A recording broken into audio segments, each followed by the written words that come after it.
Shuchiputram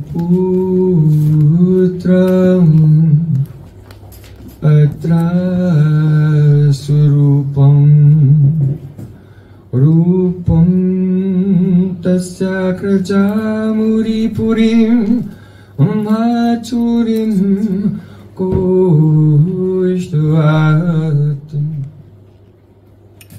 Radha Kundamagirivaram Radhika Madhuvasam Prabhu Yasya Pratita Kripaya Sri Guru Tam Natosmi Gurave Gaurachandraya Radhikaya Tadari Krishnaya Krishna Bhaktaya Tad Bhaktaya Namo Namah Ananda Leela Maya Vigrahaya Hema Bhadyavyatschavi Sundaraya Tasmai Mahaprema Rasapradaya Chaitanya Chandraya Namo Namaste Chaitanya Chandraya Namo Namaste Chaitanya Chandraya Namo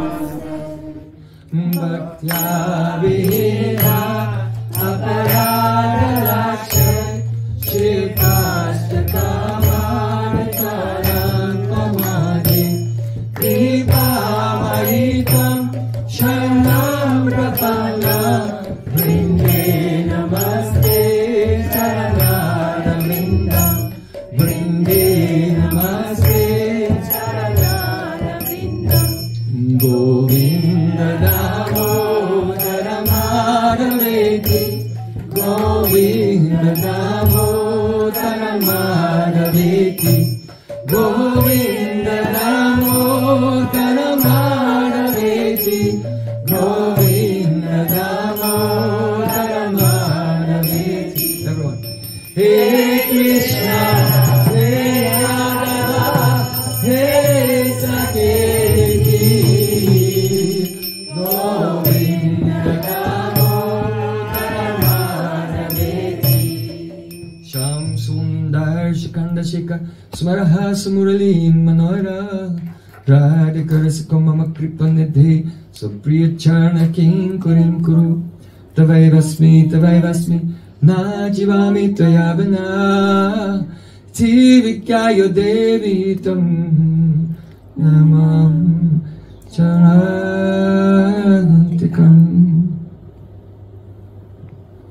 First of all, I offer my Sastang Dandavat Puspanjali, my heart like flowers, thousands of times at the lotus feet of my holy master, my supremely worshipable spiritual Gurudev, Asmadya Paramaradhatama Guru Pada Padma, Nityalila Pravishta Om Vishnupada, Ashtota Rasata Sri Rupanugacharya Varya, Srila Bhakti Vedanta Narayan Goswami. Secondly, I offer my pranam thousands of times at the lotus feet of my Param Gurudev, to Srila Prabhupada, and to all of our Sri Rupanuga Gaudiya Guru Parampara. And finally, I offer my pranam to all my dear brothers and sisters, Vaishnavis and Vaishnavas, headed by my very dear godbrother, Sri Krishna Chandra Prabhu. Haribol. And Tribhanga Prabhu. My pranams to you again and again.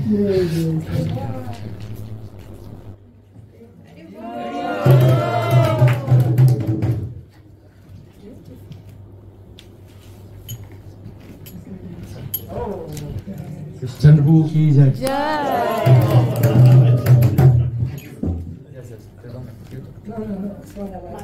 Tribhanga. Tribhanga. God Prem.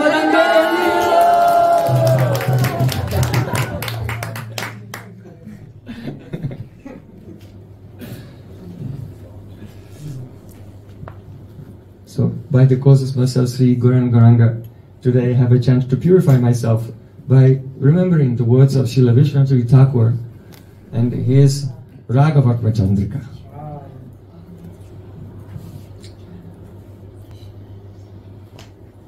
In the first text, Srila Vishwanath Thakur is saying Sri Rupa Vakshudaswadi Chakorebhyo Namo Namaha Yesham Kripa Lavar Vakshe Rāga-vartma-candrikā.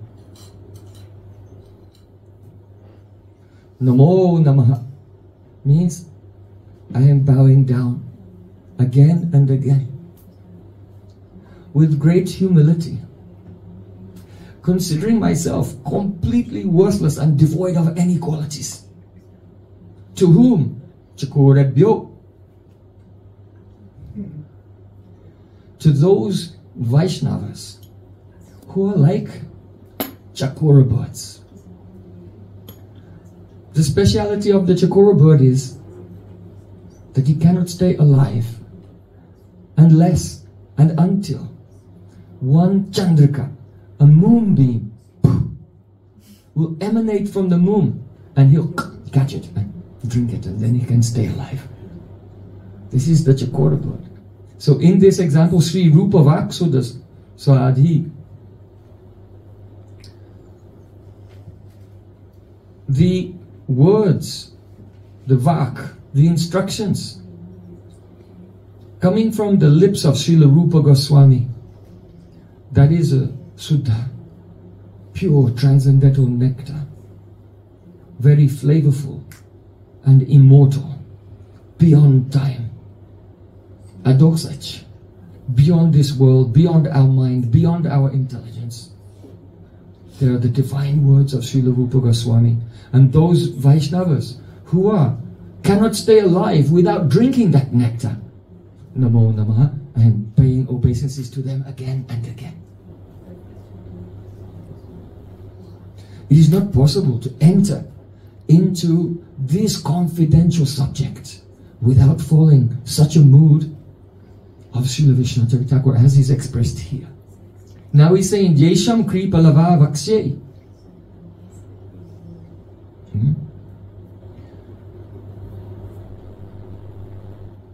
Now I am presenting this Rāga-vartma-candrikā, this text, which itself is like a moonbeam to illuminate the path of spontaneous devotion to Sri Sri Radha and Krishna. How? Yesham Kripa Lavair, only by the merciful glance of those Vaishnavas.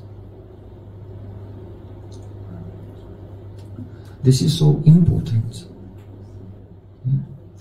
If we have in our life any auspiciousness at all, if we have in our life any enthusiasm for chanting the holy names, Hare Krishna, Krishna Krishna, Hare Hare Rama, Rama Rama, Hare, attentively, in a mood of surrender, then this is only because at some point in our life, some Vaishnava took pity on us and glanced at us. And by the power of their glance, that means the Kripa Shakti of the Supreme Lord uses the Vaishnava as her vehicle. The Kripa Shakti of the Lord,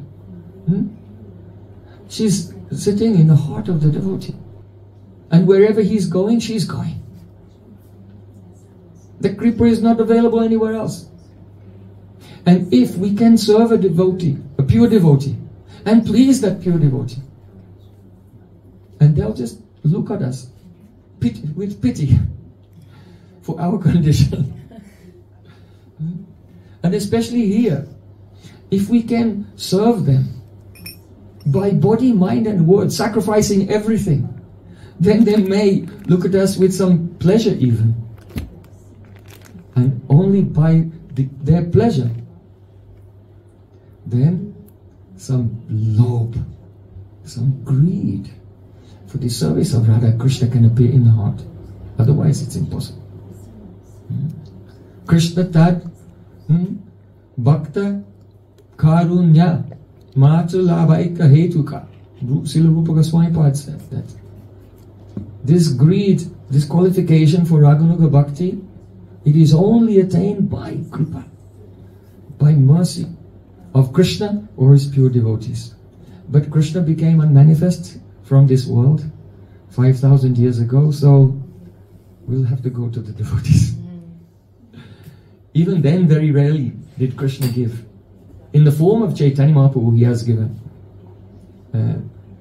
Samarpaitum unnata ujjvala rasam swabhakti sriyam. But he also became unmanifest 500 years ago.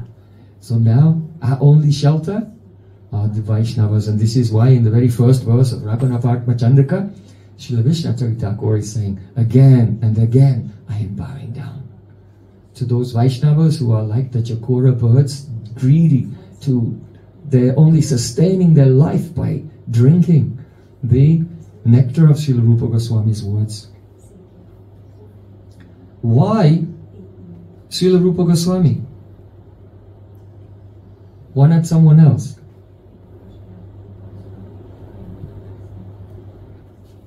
Sri Chaitanya Manobhishtam Stapitam Yena Bhutale Swayam Rupa Kada Mahyam Tadati Swapadantikam. Our Srila Narottam Das Thakur has prayed. Srila Rupa Goswami Pad is that person who has manifested in this world the mission to fulfill the Manobhishta, the innermost heart's desire of Chaitanya Mahaprabhu. What is that Manobhishta of Chaitanya Mahaprabhu? Firstly, Prema Rasa Nirjas Kurite Ashwadan. Krishna appeared as Chaitanya Mahaprabhu because he wanted to taste the essence of Prema Rasa. The essence of Prema Rasa. What is that? Madhurya Rasa. Romantic mood. No, more than that. The Gopis mood. No, more than that. Radharani's Mahabhav. No one knew what it was. What was the nature of the Mahabhav of Srimati Radhika? But Srila Rupa Goswami opened it and described its glories. And the other part, Raga Maga Bhakti Loke Kurite Pracharan. Chaitanya Mahaprabhu wanted to spread the path of Raganuga Bhakti. So within that, there is the Kevala Madhurya Mai Swarasiki Upasana. Kevala Madhurya Mai. That means the service of Krishna, the Upasana. The service of Krishna in which there is no awareness of his Bhagavata.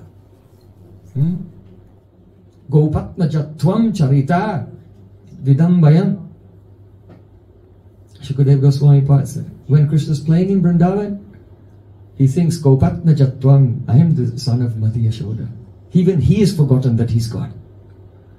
That Krishna.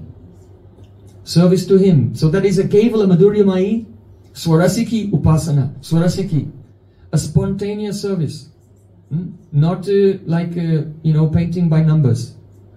If someone is not a very good artist, then they can get some painting by numbers and they look, okay, it's number 3 here, which color is number 3? And then they're like that. This is not spontaneous art. The Swarasika Upasana means, when I chant Harinam, what will happen today? No one knows. Even me. Probably even Krishna. No one knows. But when the holy name appears, then suddenly the pastimes of the Supreme Lord manifest in the heart. And Krishna becomes, Krishna is Upadravi. Upadravi means one who makes a big disturbance. He's always naughty, he's always unpredictable, he's always very bold and curious to see what will happen if I do this, what will happen if I say that. So that internal spontaneous service in those free-flowing pastimes, not imagination one after another, but actual the Swarasika. This is what Mahaprabhu wanted to give. This is the aspect of his Manobhishta, especially related to us. So Sri Chaitanya Manobhishtam Stapitam Yena Bhutale. Srila Rupa Goswami is the person who was entrusted with Chaitanya Mahaprabhu to manifest these things.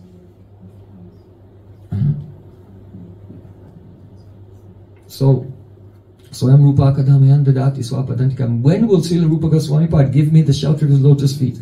I want to note, that everyone should note it down in their heart, that when we come to the path of bhakti, first we hear, you have to chant God's name, Hare Krishna.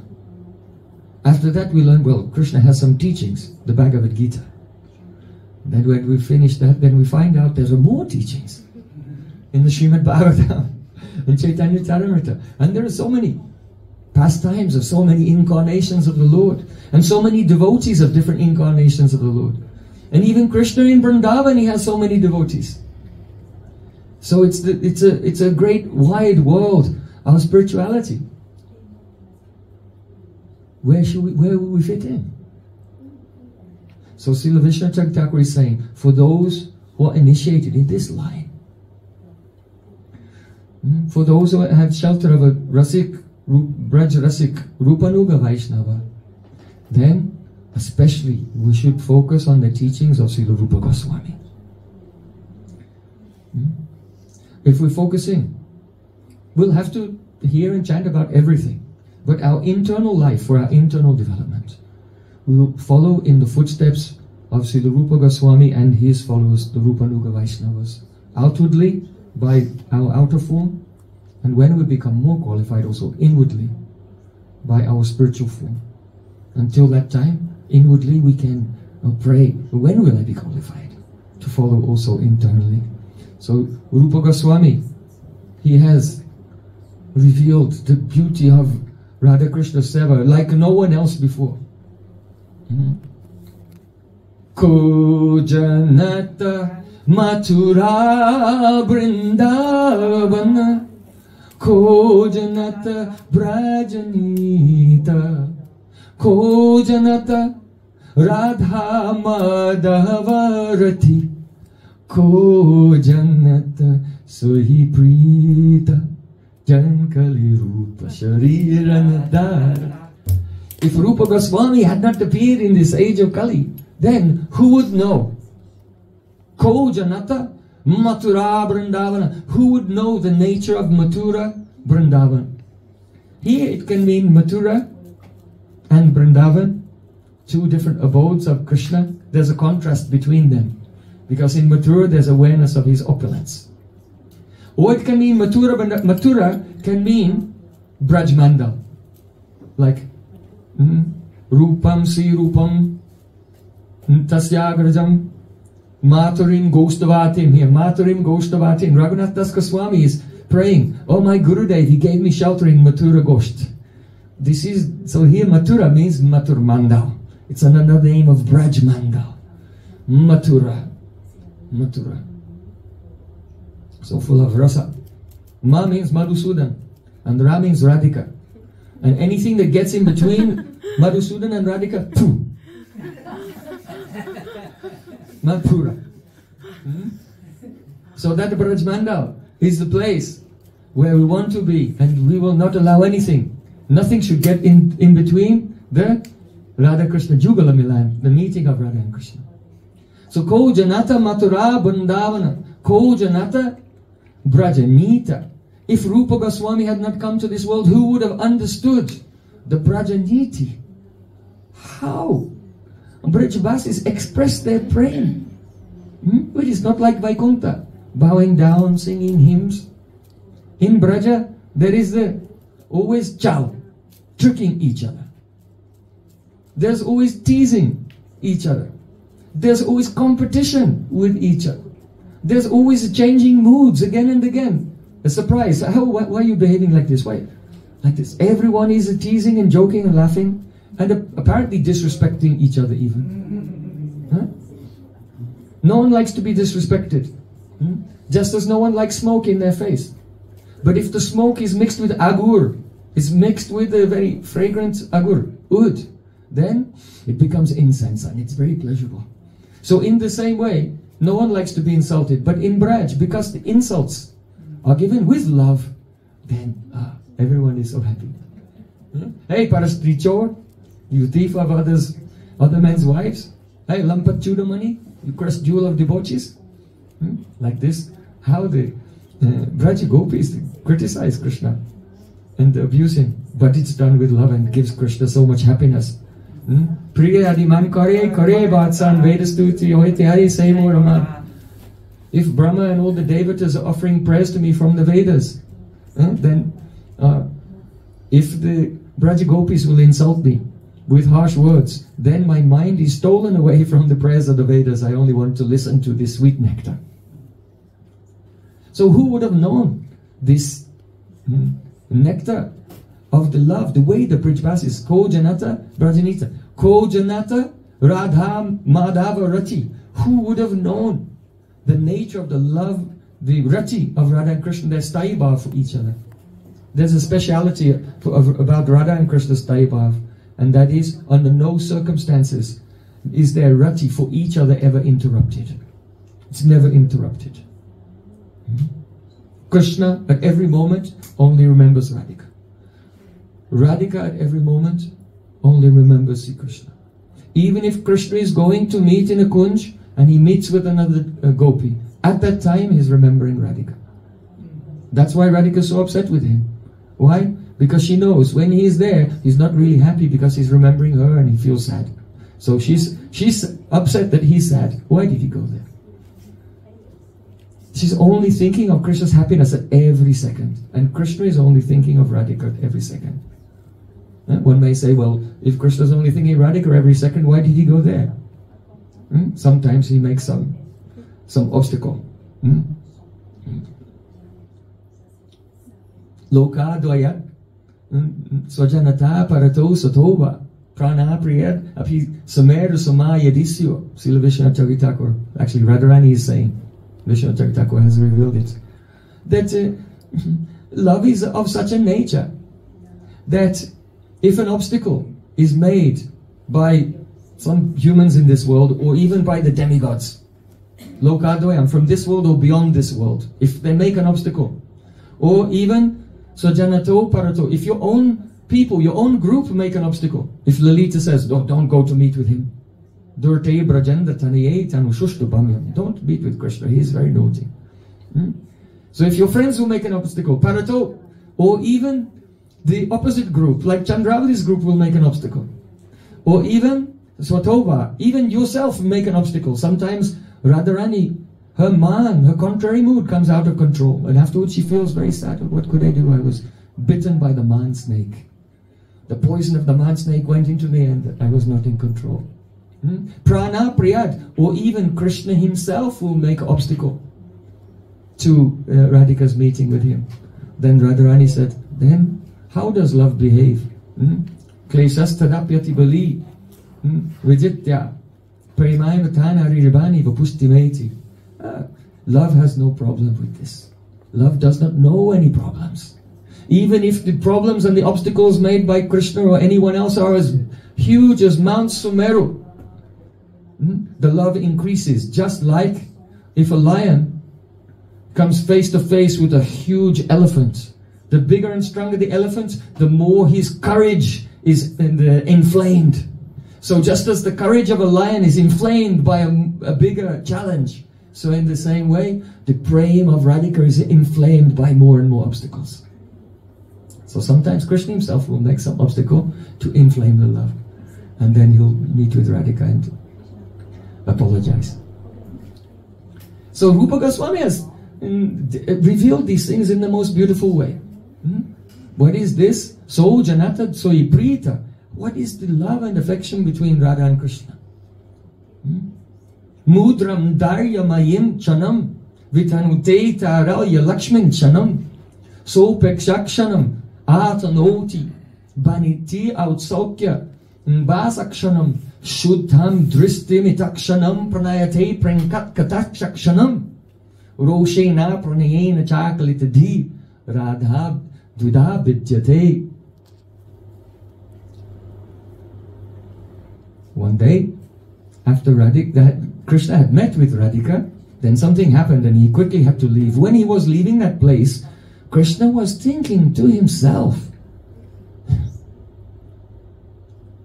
this Radhika is a mystery to me. Shrimati Radhika is a mystery to me. Why? Mudram Darya Mayim Shanam Vitanute Taralya Lakshmin Kshanam. One moment, she's sitting completely patient, like a sage. Completely patient, completely peaceful. And then the next moment, Taralya Lakshmin Kshanam, she's all restless and impetuous, like a teenage girl. Then, so Pekshakshanam, Atanoti, then sometimes she completely ignores me. I approach her and she just looks the other way. She talks with her Sakhis.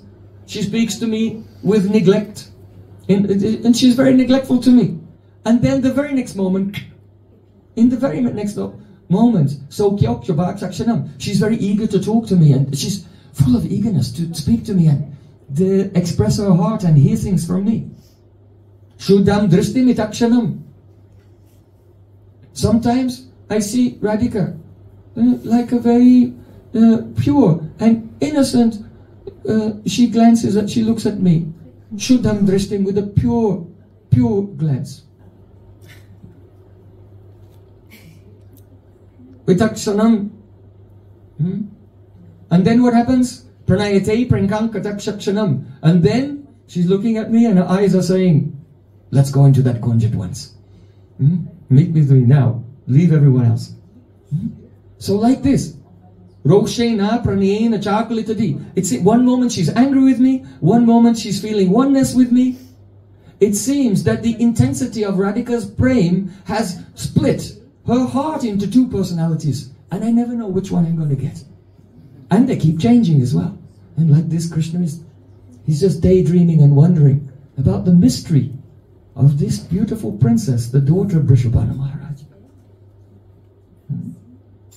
So Radhika is not only a mystery to the people of this world, Radhika is a mystery to Krishna also, in many ways. Did anyone know about this love? What the love of Radha Krishna is like? Ko janata sai prita. No. Rupa Goswami. Sri Chaitanya manobhistam stapitam yena bhutale. He has manifested it. How? Ridhi yasya prairanaya pravatitoam baraka rupopi tasya hare padakamalam bandi Chaitanya devasya. Rupa Goswami Pad said, whatever I am writing, though I am insignificant, I am not Baraka means I am not an eloquent person. But whatever I am writing, Sri Chaitanya Mahaprabhu himself, that means the combined form of Radha and Krishna, they have prayarana, they have inspired it into my heart. So Sri Rupa Goswami, among so many saints and associates of Chaitanya Mahaprabhu, is very quite unique. He's Vacha. Of course, Gadadhar Pandit is Radhika herself, but he has not written any poems or explained anything. Saurabh Damodar also. He keeps very quiet. He's a learned Pandit, but no one knows because he doesn't speak so much. But Srila Rupa Goswami, being empowered by Chaitanya Mahaprabhu, inspired by his Kripa Shakti, he has described in the most beautiful way many pastimes of Radha and Krishna, and also the process how to attain their eternal service. So he's Vacha. He's considered talkative. You know, if any wealthy person has some secret, they may tell their friend or their family, but they never tell the servant in the house. Why? Because the servant in the house will probably go, because they're a little bit unsteady, they will go and tell other persons. So the servant is Vacha. So what Srila Sanatana Goswami Pad, in one commentary, he was revealing some beautiful things about Radha Krishna. Then he said, please forgive me, I am a maid servant, so it's my nature. I revealed these things. So Srila Rupa Goswami is very special. This is why Srila Vishwanath Thakur, he begins by bowing down again and again to those, not to Rupa Goswami directly, but to those who are like the Chakora birds, always drinking the nectar of Srila Rupa Goswami's words. Okay, now we come to the next text. Srimad Bhaktit Subhadam Bodher Bindurya Purvadashitaha Tatra Ganuga Bhakti Sankship Tatra Vitanyate. He's saying, previously, I have published this Bhakti Rasamrita Sindhu Bindu. And there, Raganuga Bhakti was described briefly. But now I want to give an elaborate explanation of this path of spontaneous devotion. So, Srila Vishwanath Thakur is considered to be a Prakash a direct manifestation of Rupa Goswami himself, who has appeared in this world to shed light on Rupa Goswami's own books. And so especially, Srila Vishnu Thakur, he wrote 3 treatises, very short treatises, called Kiran Bindu Kana. Rupa Goswami has written Bhakti Rasamrita Sindhu, which means the ocean of the nectar of devotion, and giving an insight, essential insights into that in a small book. Vishnu Thakur has given Bhakti Rasamrita Sindhu Bindu. It means one drop of that ocean. Then Rupa Goswami has given especially the Sambandha Gyan in his Lagu Bhagavatamrita. So he has written one book called Bhagavatamrita Kana. Vishnu Thakur's book is called Bhagavatamrita Kana. It means one atom, one small particle of the nectar of Rupa Goswami's Bhagavatamrita, Lagu Bhagavatamrita. And then Rupa Goswami's great exposition revealing especially Madhurya Rasa is called Ujjvala Nilamani. It's a blazing sapphire. So from that blazing sapphire, one kiran, the ray of light has come, and that is Srila Vishnu Thakur's Ujjvala Nilamani Kiran. And so there's a saying among Vaishnavas, Kindu Bindu Kana, 18 Niye Vaishnav Pana. These 3 books of the Srila Vishnu Thakur, Kiran Bindu Kana, 18 Niye Vaishnav Pana. These are the wealth of the Vaishnavas. These are their wealth. Yeah, Pana means like a stake. If you're going to bet on something, then you get your stake and you put all your money there. Okay, I'm betting on this. That means you're completely trusting on this wealth that it will win. So in the same way, Kiran Bindu Kana, 18 Ne Vaishnav Pana. These 3 books of Srila Vishnu Thakur, they are our stake. We are betting on this fully. We give our life on this, that it will bring such a great result. So now, his beginning. Vidi bhakti bhavet shastram bhakto chetsat pravartakam Rāga-nuga tad bhakto loba eva pravartaka. The meaning is that devotion which is impelled by the injunctions of the scripture is called Vaidhi Bhakti. And devotion incited by lobe, the spiritual greed, is called Rāga-nuga Bhakti.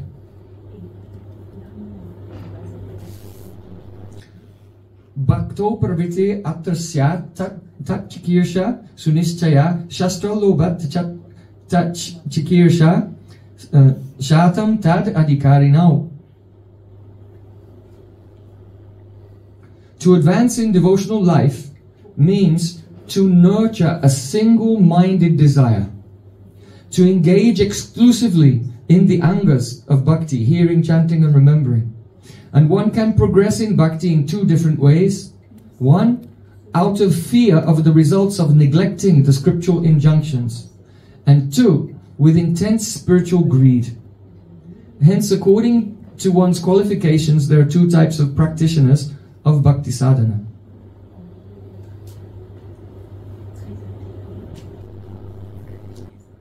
Next verse. Tat tat bhava madhurye sute diya apekshate nacha shastram cha nayuktim cha taloba pati lakshanam.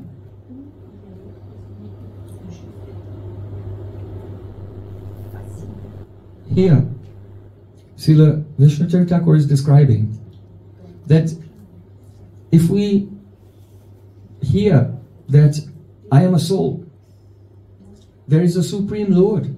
If I neglect His service, then I will continue to suffer in the endless chain of birth and death.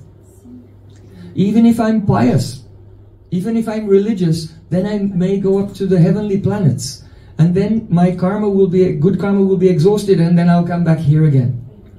I may have bad association and go down even. So it's very important. One should not neglect the service of God. And so a person engages in bhakti, this is called Vaidhi Bhakti, and they express their devotion to the Lord according to rules and regulations as defined in the scripture.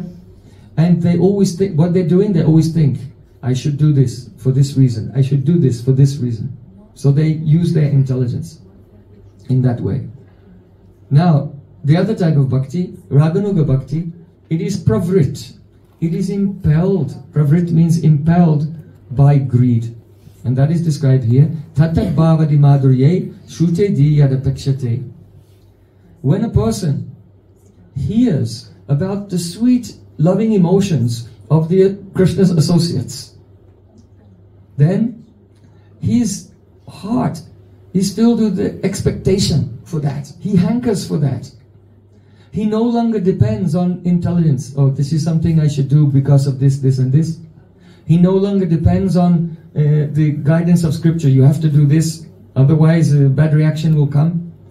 So this is the symptom of low utpatti, the awakening of greed. There's just a natural attraction to the sweetness. This is also called the Bhagavad Leela Madhurya Lobamoyi Sraddha. The faith which is composed of a desire, a greed, to relish the sweetness of Sri Krishna's pastimes. Now here the word Srute. Srute is very important. It means upon hearing. So that means actually hearing. That means with realization. Srila Jiva Goswami Pad says, Kinchid Anubhuti, in his, there should be some realization. Of what? The Tatat Bhavadi Madhurye.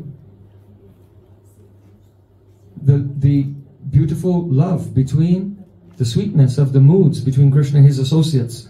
So first, when one is chanting, one will realize Krishna's name, then his form, then his qualities, and then his associates.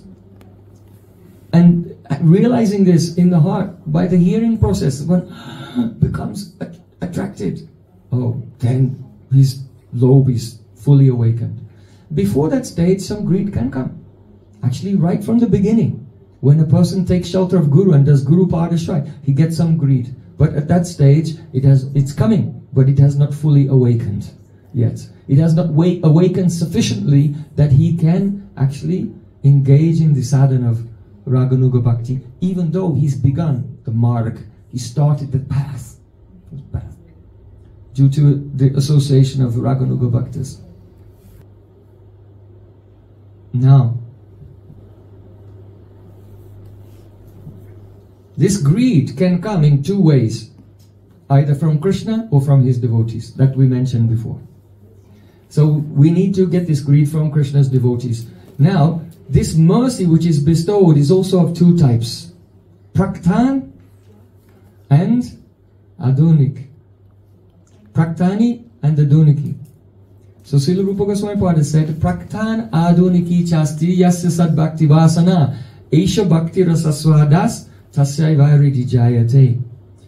The meaning is that a person, they may have association with very high-class Vaishnavas in the previous life.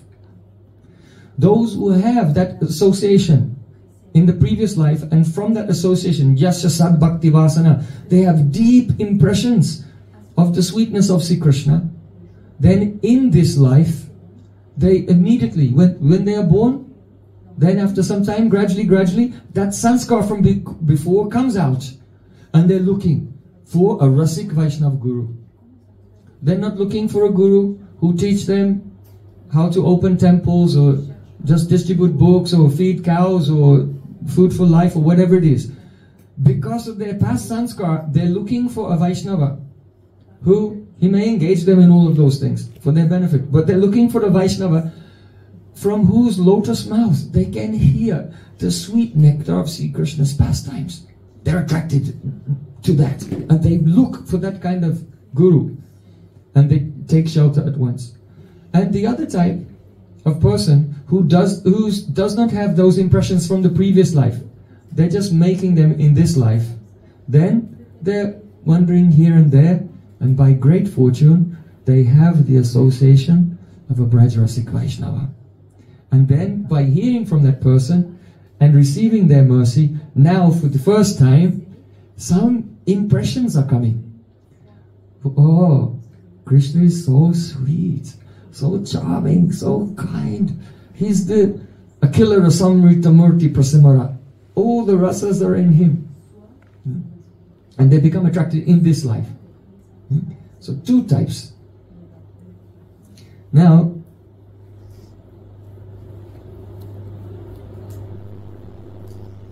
so the person who has the sanskar from the previous life, his greed just comes out spontaneously, and then he takes shelter of a Rasik Vaishnava Guru. Another person, he's wondering, by good fortune, he gets a Rasik Vaishnava Guru, and by hearing from him, then his samskara begins to develop in that life. Now,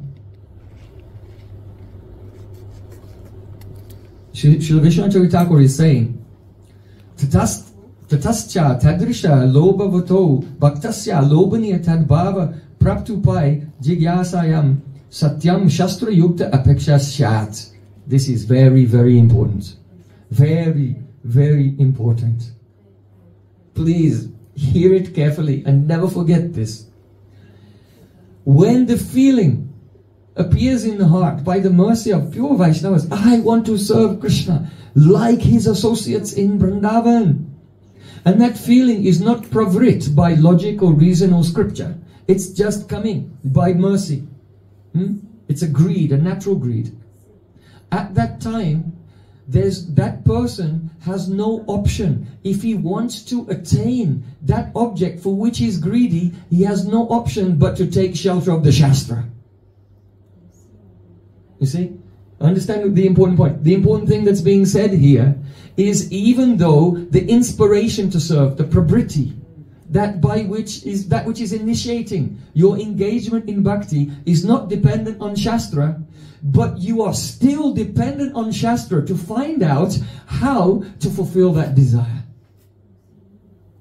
Understand? Is it clear? Because some person thinks, I've got greed now, so where's the window? Throw the Shastra out the window, let's go. This is not what our acharyas are teaching. He's saying here, Satyam Shastra Yukta Peksha Syat.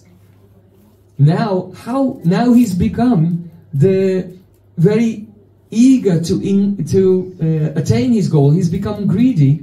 Now he has to inquire about the remedy, the method, how to fulfill his desire. And for that, Shastra Yukti Apeksha, he'll be dependent on the scripture and on logic also. So it's the pravriti which is not dependent on Shastra and logic.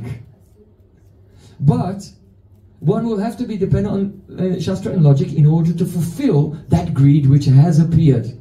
And so now Srila Vishwanath Thakur will give a very, very beautiful verse.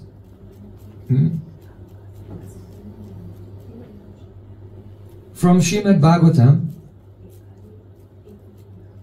That is from the 8th canto, and that's the verse here today. So we can chant together.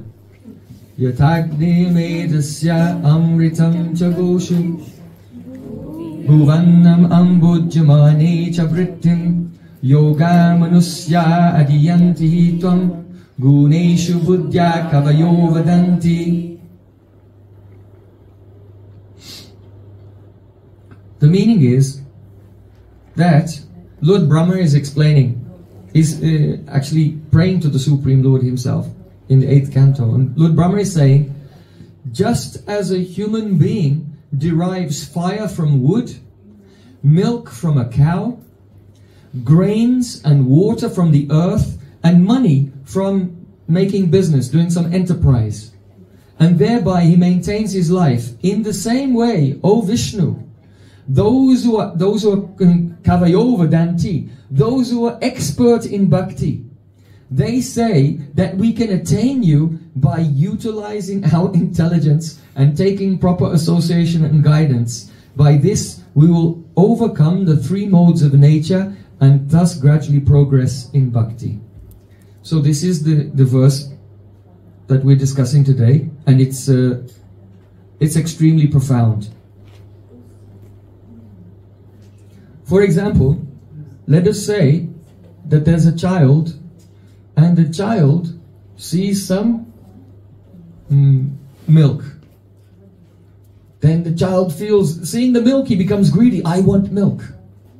So now what will he do? He'll have to learn from someone that if you want milk, you have to buy a cow. You have to take care of the cow, feed the cow every day, and the cow should also become pregnant and have a calf, then after the calf is born, then you can get the milk. So there's a process to get milk. So just because someone has greed, which is not dependent on intelligence and Shastra, doesn't mean that someone who has greed is not dependent on intelligence and Shastra. This is the point that Srila Vishwanath Thakur is making here. And just to Stuna Nikana Nyay. Stuna Nikana Nyay means the logic of hitting a post. If you want to put a post in the ground, you just get the post and put it there, like that, you walk away, your seat will fall over. What you actually have to do is hit the post with a sledgehammer. Boom. And it may still fall over. So you have to hit it again and again. Boom, boom, boom, boom, boom, until the post is situated firmly in the ground. So this is called Stuna Nikana Nyay, the logic of driving the post into the ground. So in order to make this point, which is so important, clear to everyone, Srila Vishwanath Thakur is quoting this verse, beautiful and esoteric, profound verse of Srimad Bhagavatam. So let's see what is there in this verse. First of all, Yatagnim Edasya. This verse is giving 5 analogies. There are 5 analogies in this verse. The first 2 analogies include all types of devotees in Rāga-marga, including those who only have adhunik sanskara, the impressions from this life. Those whose greed was only in this life, they're in the first 2 examples. They're included. Those who have in the previous life can also be included, but those only in this life are included. Then the next 2 examples, they're not examples of the person who's getting the samskara in this life. The next 2 examples are the person who has the samskara, the impressions for greed from a previous life, and how he gets bhakti. And the 5th example is not of the person who has the samskara in this life or the previous life only, and trying to get bhakti, but the 5th example is the person who's already attained the pure transcendental raga bhakti, raganuga bhakti. They've attained their paths.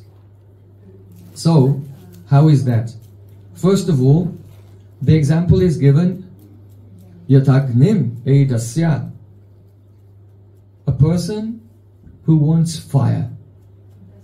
So when a boy, he goes to the Gurukul, then he wants to learn how to make a fire sacrifice or anything. So he'll have to come to Guru, and Guru will show him what type of wood to get, how to place the wood, and then how to move the wood in such a way and chant the mantras that the fire will be produced, like that.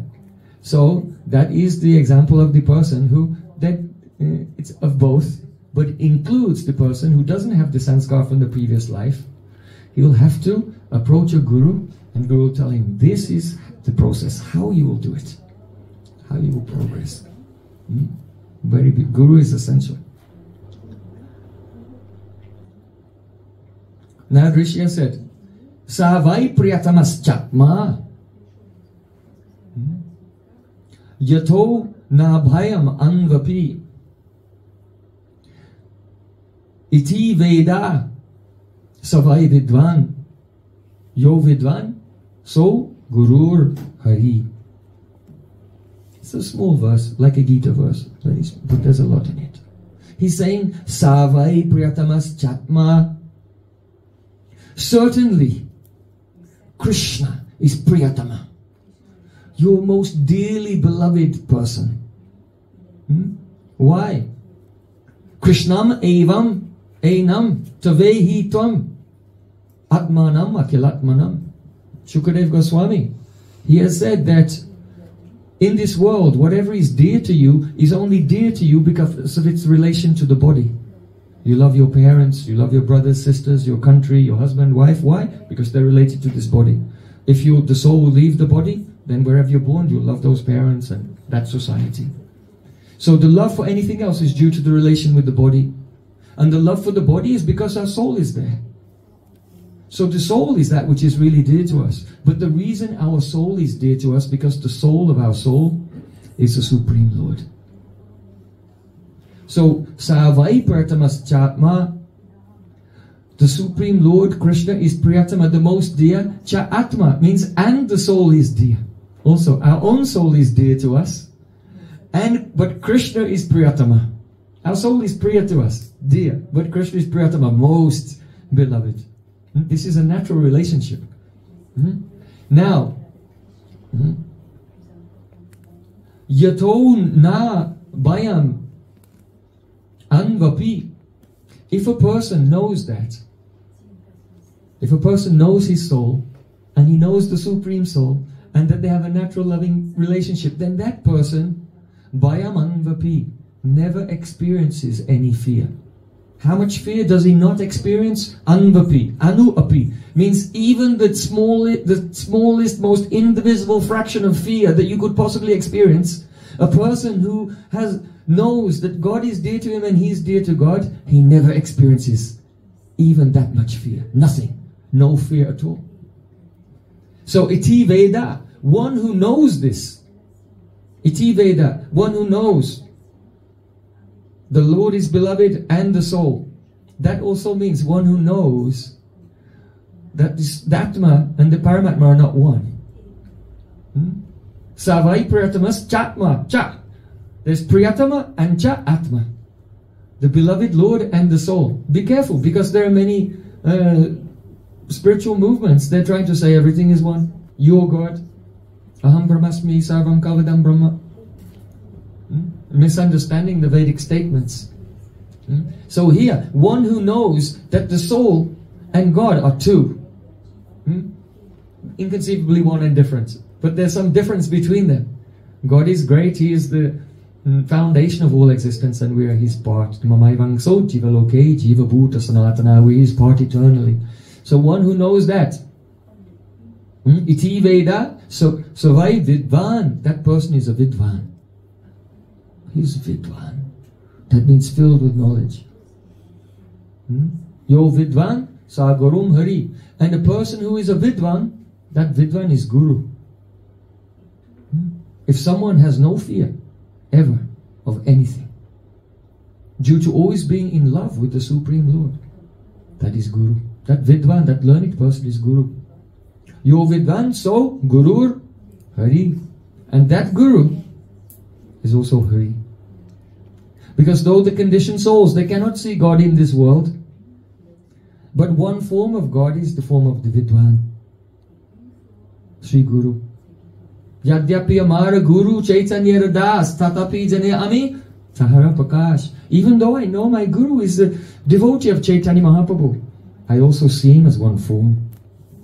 Guru Krishna Rupaya Shastra Pramane. Guru Rupa Krishna Kripa Karin Bhakta Gane.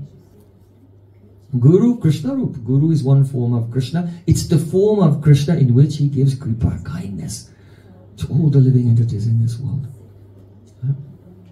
So, he's Vidvan. Vidvan.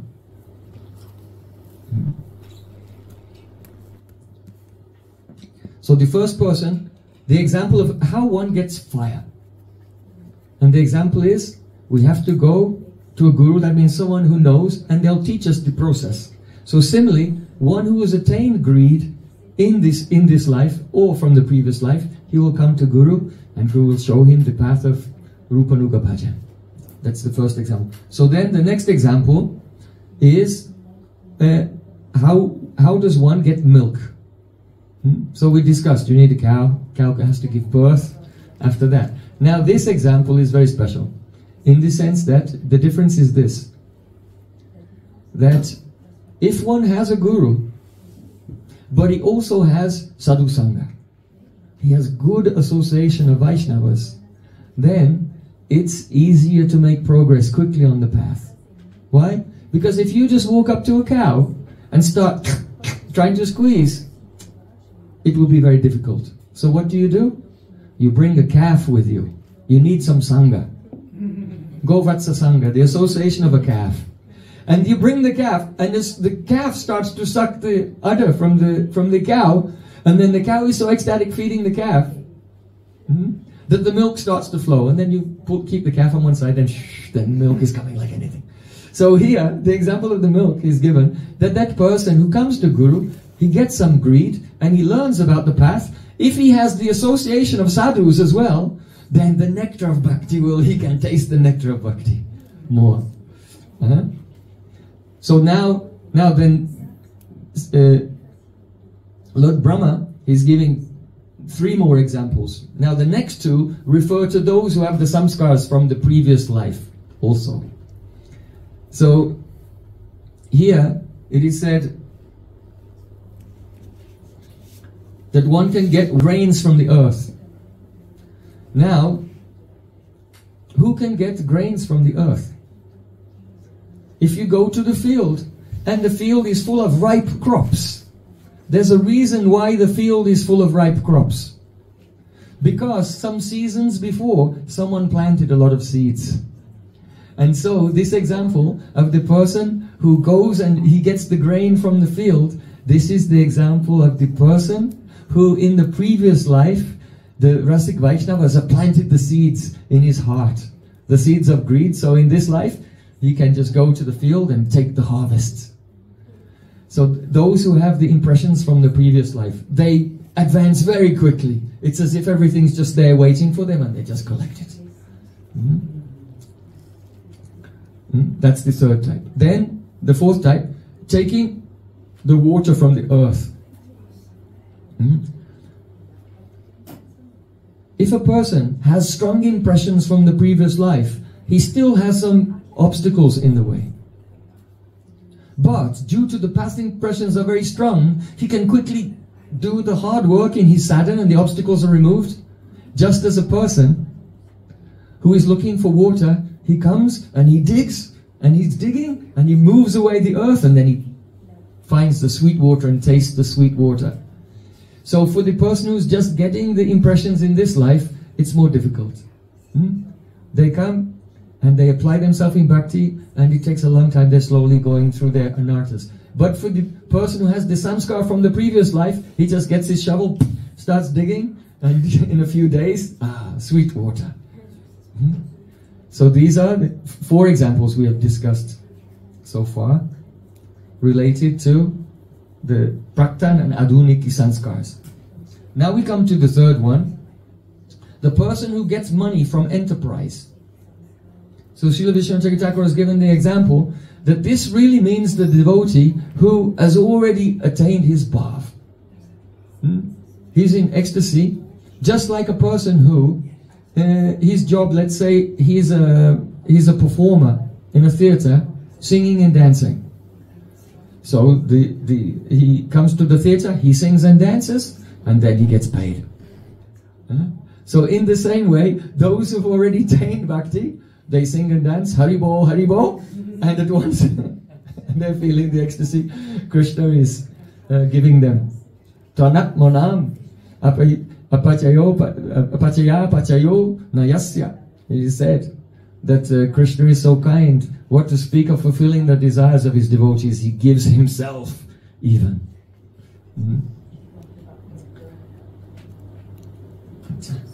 So those are the examples, 5 examples in this verse of Srimad Bhagavatam. Now we're coming to text 9.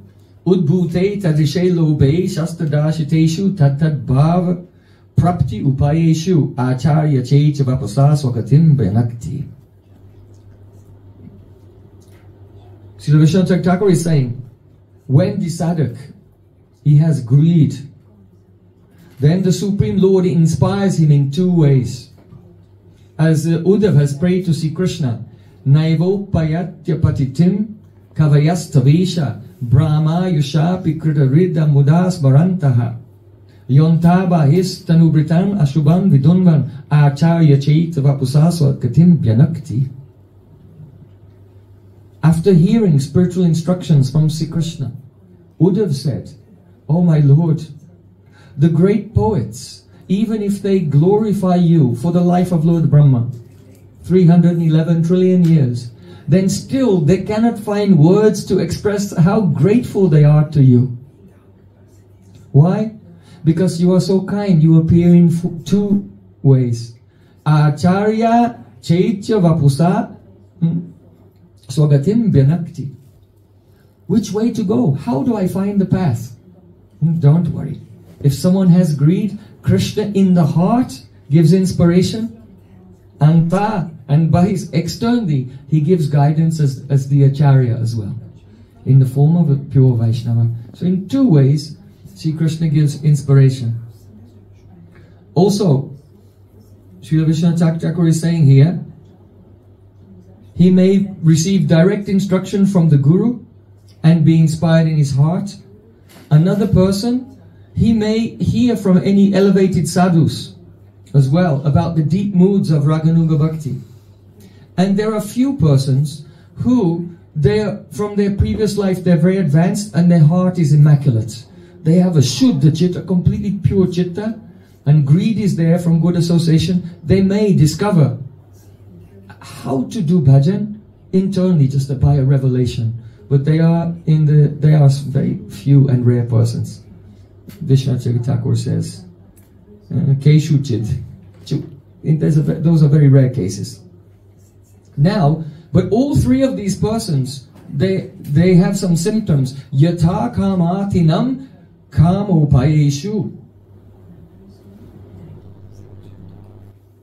What they have in common is this. Just as a materialistic person who is greedy for money, he is working very hard all the time, day and night. So they are also working hard all the time in their bhajan. Hearing, chanting, remembering, serving, doing parikramas. All the time, with great energy. Someone may think, why is he doing this? He's not getting paid anything. But they are very greedy. They have some internal realization. And day by day, their greed is increasing as they have more and more progressively profound realization.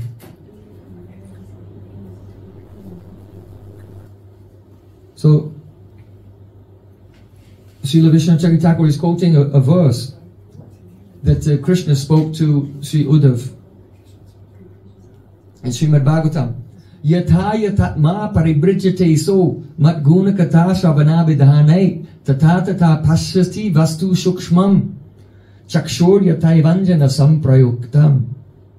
This is very important because it's revealing that the path of Raganuga Bhakti is not based on imagination. It's based on genuine internal experience. Krishna is saying here,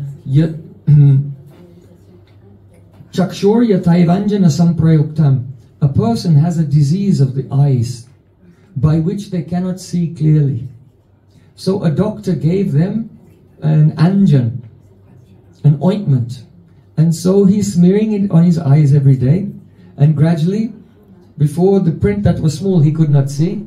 But tata tata pasyati vastu shukshmam. The fine things that he could not see before, as the health of his eyes returns, now he can see the shukshma, fine things that he could not see before.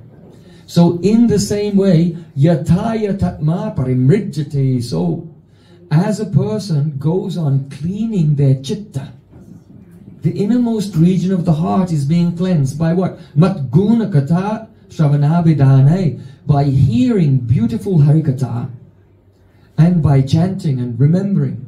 Gradually, the heart is becoming clearer and clearer, and the degree to which the heart is becoming clear, just as the person whose eyes are being cured can see finer and finer things, gradually that person is developing a shukshma vision, a subtle vision, not of the material world, not of the physical plane, not of the mental plane, not of the fine planes, Bhur-Bhuva-Swaha, of the demigods or anything, but he's developing a vision, or even beyond Brahman, he's developing the vision of the Golok Vrindavan Tattva. And that is increasing more and more as he goes on hearing and chanting. Now, Srila Vishwanath Thakur is saying, Udbhute tadrishe lobe shastradashiteshu tatad bhava praptupayeshu. Then he wants to know, how do I get my goal? And Krishna appears to him in the form of the Acharya. He inspires him in the form of Sadhu Sangha. and there he learns. And there are 3 verses given by Rupa Goswami, only 3 verses which encapsulate the method of Raganuga Bhakti.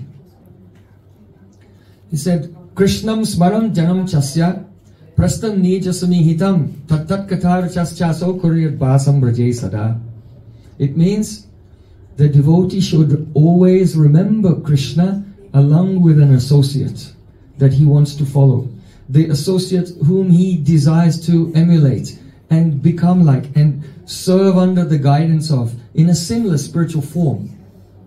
Tattat katar chaschaso. He should be absorbed in kata about Krishna and that how that devotee is serving.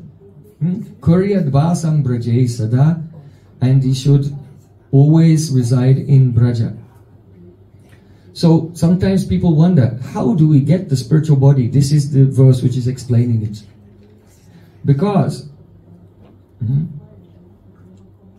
Kita pesa skrita rudha kudyayam tamanusmaram samrambhabaya yogena vindate tatsarupatam. Just as a small insect which is trapped in a hole by a wasp,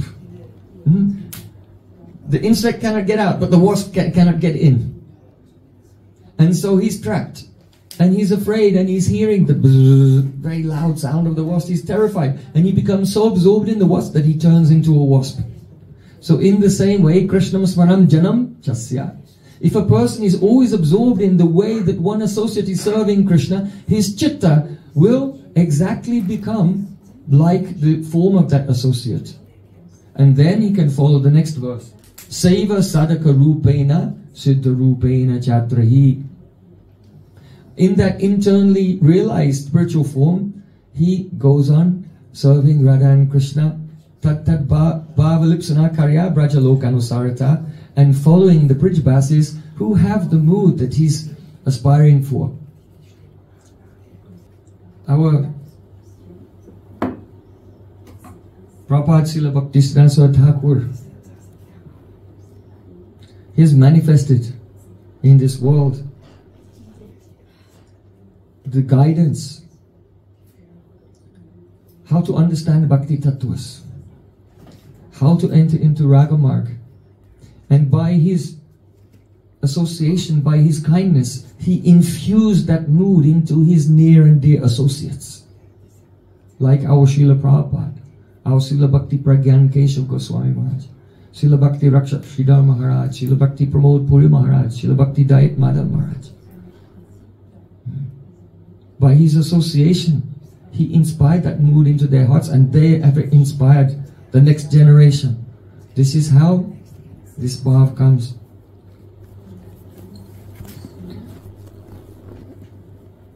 These lectures of Srila Bhaktisiddhanta Saraswati Thakur are very, very important. They were never translated into English before. Now, on the anniversary of 150th anniversary of his appearance in this world, now they're available. And I humbly request all devotees to study it very carefully. I've also written a commentary. So you go to page 119, read the commentary first, and then go back, because the first part is a little bit involved, challenging. But if you read the commentary first, it will be very clear. And here's Srila Prabhupada. He speaks about the true nature of bhakti. Bhakti parishano bhavo viraktiya. Just as a person who is eating experiences 3 things at once. He experiences the tushti, satisfaction, and pushti, nourishment, and the absence of hunger. His hunger goes away. So in the same way, when we engage in bhakti, a person is actually surrendered. The person who has gone through anartha nivritti and come to nishta. Eka anga sadike ho sadi bahu anga nishta oila upajoy prema rataranga. Those who have attained the steadiness in devotion, they've gone through, overcome most of their internal difficulties and attained nishta. Then the waves of prema are rising up in the heart. They become situated in sambandha gyan. So this is called Gaudiya Darshan, means the vision of the Gaudiyas. So one aspect of that vision is Sambandha Gyan is not like a shopping list of theological conceptions that you have to memorize. That's not Sambandha Gyan. Sambandha Gyan is darshan. One must have the darshan of Krishna in the heart. And then he can take up the bheda-abheda-tattva. The bheda-abheda-tattva is also darshan. And then he attains the Prayojan, the goal, Prem. It's also darshan. So the Sambandha Gyan, the Abhidaya Gyan, and the Prayojan Tattva, they're actually all darshan.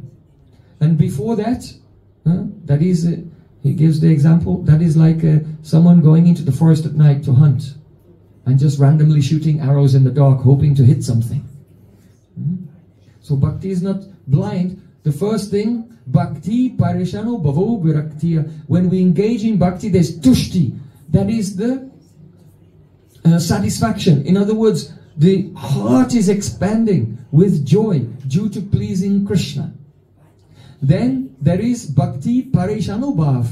That means realization of Krishna. Actual realization, and that is compared to pushti, nourishment. Because the more the devotee sees Krishna, the more he feels inspired, the more he's nourished by Krishna's madhurya, his sweetness, his kindness. And bhakti and virakti, detachment from this world.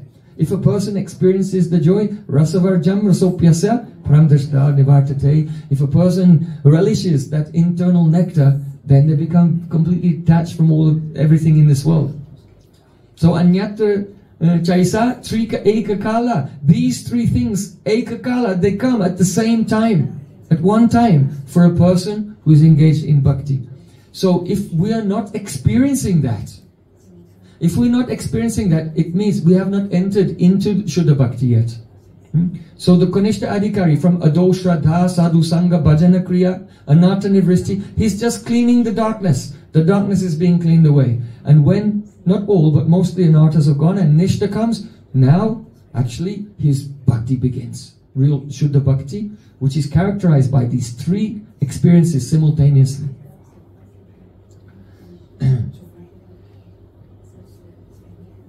So this will come by good association. If we associate with persons who don't understand bhakti, then something will get another result. This is why Prabhupada Srila Bhakti-Siddhanta Thakur, he used to quote from the Katyayani Samhita. There it is said, Varam huta varajwala panjarantam vyavastiti nashori chinta vimukha jana samvasa vaisasam. The meaning is, I would rather be in a cage of iron, and the cage of iron put in a blazing fire, than to associate with a person who is Nashori Chintam Vimukha Jana Samvasa Vaisasam, who is averse to the chinta. That means the internal contemplative experience of Krishna. So Prabhupada, he says, the meaning of this is, what does it mean that the person is averse to the internal experience of Krishna? It says he said it means this: I would rather be in a cage made of iron and lowered into fire than to have the association of that person who picks up his japamala like a person takes the reins of a horse. What is it you say? When you take the reins of a horse, you're in control. Right? You're the doer. So if you pick up your japamala, now I am chanting Hare Krishna, Hare Krishna. I am chanting the holy name. No. You can just open your mouth and say the name. You're controlling God. God is under the control of your tongue. It's jivadin. If any person at any moment can just open their mouth and God comes running there, then why does Rupa Goswami Pad pray? Narad Vinod's Jivana, Suduri Madhuri Niryasa Madhuri Pura, Sudurmi Niryasa Madhuri Pura, Tam Krishna Nama Kamas Purane Rasena Rasane Sada. Oh, holy name, you who give life to Narad Muni's Veena. When Narad Muni sings, Radha Ramangala Ki Jai, his Veena starts playing by itself. He doesn't even have to pluck the strings. That's the holy name. You can try it. Get your guitar and start singing, see if it plays. No, this holy name that brings to life Narad's Vina, which is the tidal wave, a huge wave in the ocean of sweetness. Oh Nam Prabhu, please put. That means you should manifest Krishna Nama Kamas Purame Rasena Rosane Sada. Manifest yourself on my tongue, and don't come alone, please. Please come with rasa, full of rasa. Nama Chintamani Krishna's Chaitanya Rasa Vigraha. That's the name. The name is the Van Manasa Gochara. The name is such an entity, Van Manasa Gochara. It is beyond the mind. The holy name is beyond the power of speech. Atasi Krishna Nama Di Nabhavad Grayam Indriyai. It is not amenable by the human material senses. Aprakrita Vastu Nahi Prakrita Gocha. The aprakrita transcendental things don't come within the material sphere. The holy name is Nikila Praman Parichcheda Gochara. It cannot be investigated by the 10 types of methods of human investigation. This is the name. So if you think now I'm chanting Hare Krishna, no. We take the mala very humbly and we cry, please Harinam Prabhu, descend and pour your mercy, or even give me one tiny drop of your mercy. Because even yada baso pyudyant kavalita bhavavant dvanta vibhavo drisham tattvandanam api dishati bhakti pranainim. Rupa Goswami Pad saying even Nam Abbas will destroy one's material existence completely and give one a vision of the path of pure bhakti. Janastasyodatam jagati bhagavan nama tarine kritite nirvakta kaya mahimanam prabhavati. Oh Nam Prabhu, what learned person can describe your glories? They cannot. Because the glories of the name are inconceivable. So when we understand the name is not something of this world, it is not something that we control by our tongue, and we take the mala and we beg for mercy, then Nam Prabhu will appear and one will taste sweetness in every syllable. Hare Krishna, Hare Krishna. Pratipadam Purnam Ritasvadanam. In every letter, every syllable, each one after another, sweeter than the previous one. So Srila Bhaktisiddhanta Thakur is saying, I would rather be in an iron cage in the middle of a fire than associate with that person who takes the japamala as if taking the reins of a horse, thinking he is in control. Or who does not relish the sweetness in every syllable of the Mahamantra. So such a person, that association is necessary if we want to enter into the Raga mark.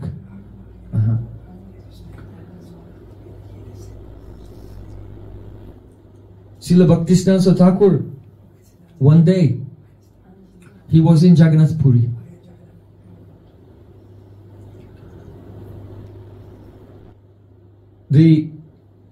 It was a summer season. The Snan Yatra, the bathing ceremony of Jagannath Baladev Subhadra had taken place. And so now, for 15 days, there was no chance to have darshan. Westerners, when we go, we don't have a chance. We can't go in the temple. We can only see in Snan Yatra and during the Rath Yatra Mahotsav. But others, they can go. Those who are born in India, they can go and have darshan every day. But even at this time, no one can see Lord Jagannath, except for the Daitapati and his associates are doing the Navayovana ceremony, privately preparing Jagannath for his appearance after 15 days. So at that time, Srila Bhaktisiddhanta Thakur was feeling so much separation. And he told the devotee, I want to go to Alanath, to the village of Brahmagiri. It's about 19 kilometers outside of Jagannath Puri. And there is a deity, four-armed form of Alanath, the Lord of the Alwas. It's a four-armed Narayan form. It seems. So Chaitanya Mahaprabhu, when he could not have darshan of Lord Jagannath, he used to go there. So Srila Bhaktisiddhanta Thakur, he was feeling a very strong desire to go there to the Alanath temple. But his disciples said, "Oh, Gurudev, Prabhupada, it's extremely hot there. At least Puri is by the coast. Now you're going inland. So that time of the year it's very hot. You go inland, it's even hotter. And there, also in that village, there's not good facilities, fans and all of these things." So the disciple was concerned that his Gurudev should not go there and then suffer so much in the heat.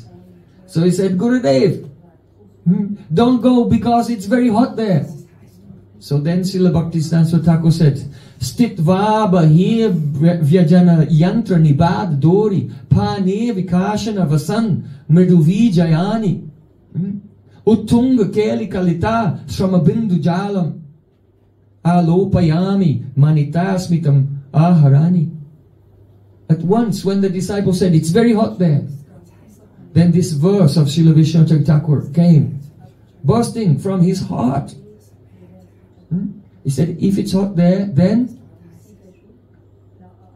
this verse says, when will that day come?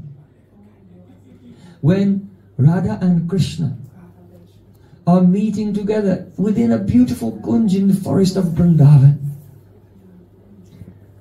From there,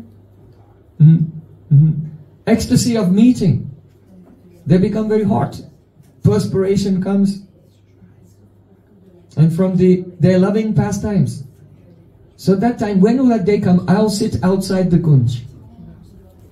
And there will be a yantra for fanning. That means inside the kunj there's a fan on the roof and it's connected to a rope, and the rope goes outside the kunj bhavan, the cottage. And I'll sit from that place, from the place of fanning, you can't see inside. Cannot see directly with the eyes. He said, when will I sit there in the Manjari Swarup, as a maidservant of Radhika, and holding on to the fan and gently pulling the rope like this. And though I cannot see from there, but I will listen.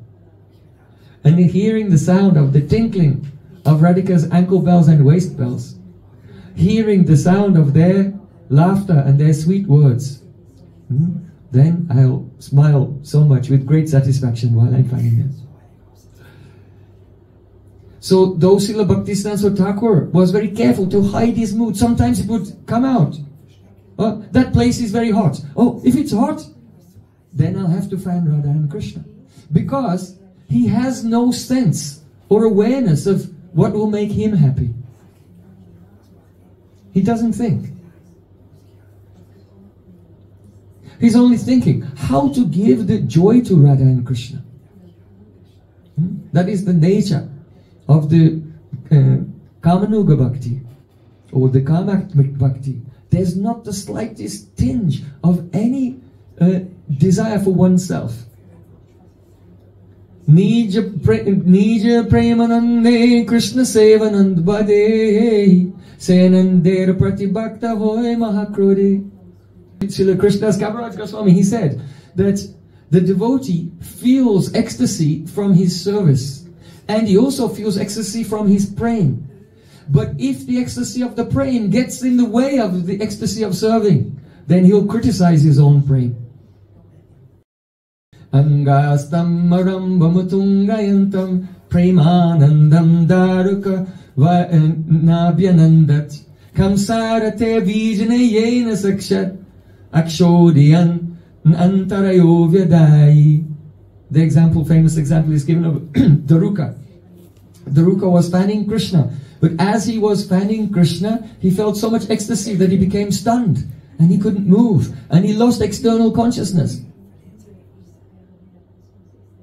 A few moments later, that ecstasy subsided and he opened his eyes and saw that he'd stopped serving. And then he criticized himself. Oh, go ecstasy, go away.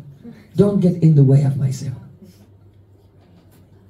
So those who have the Kamatmik Bhakti, they are the extreme limit of only wanting to fulfill the desires of Krishna, and especially in our line of Srila Rupa Goswami Pad, only desire is to fill the desire of Radhika to please Krishna through Srimati Radhika. So Srila Raghunath Dasa Swami, he says, Tvada lokala kala hi dangstra eva mritam janam tatpadabja kripa laksha beshaja devi jivaya. In this Ragamarg, a person can be successful. How? By 3 ingredients. There are 3 components in his life. 1, unpretentious humility. Not a pretend humility. Bowing down to, I'm the most fallen. But actual humility. Not acting humble to show that I'm the most humble. But actual humility, realizing I am very fallen and I am very far away from my goal. So first, unpretentious humility. Secondly, intense hankering. By hearing from devotees who have that greed to serve, by associating with devotees who have that greed, who are ready to sacrifice everything for the service of Radha and Krishna, then we may also be blessed with an intense hankering. And the third thing, one pointed focus on the goal. Not having multiple projects all at the same time. So unpretentious humility, intense hankering, and one pointed focus on the goal. So in this prayer, Srila Raghunath Das Goswami Pad is saying, Oh Radhika, I have been bitten by the snake of separation from you. Can you imagine if you're bitten by a poisonous snake? Then what happens? The poison starts to spread all over the body. The whole nervous system feels like you're on fire and you're about to die. This is not poetry. Raghunath Das Goswami actually feels like this, as if his entire body and mind are on fire due to separation from Radharani.